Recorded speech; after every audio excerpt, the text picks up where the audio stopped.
Hip and leg yoga, strengthen and stretch for beginners.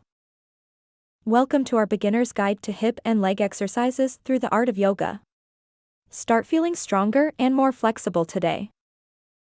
Let's begin with the warrior pose, a powerful stance that strengthens your legs while opening your hips and chest. Next, transition into the triangle pose. This pose stretches your hips, thighs, and spine while improving your physical equilibrium. Now, let's ease into the pigeon pose.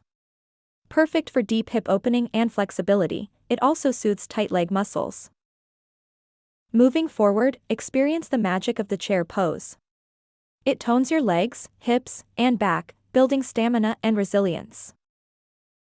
For those seeking a challenge, the bridge pose awaits. Strengthen your legs and hips while stretching your spine and chest. To wind down, embrace the butterfly pose.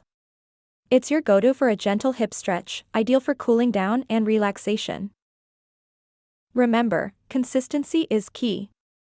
Practice these poses regularly and witness a transformation in your strength, flexibility, and overall well-being.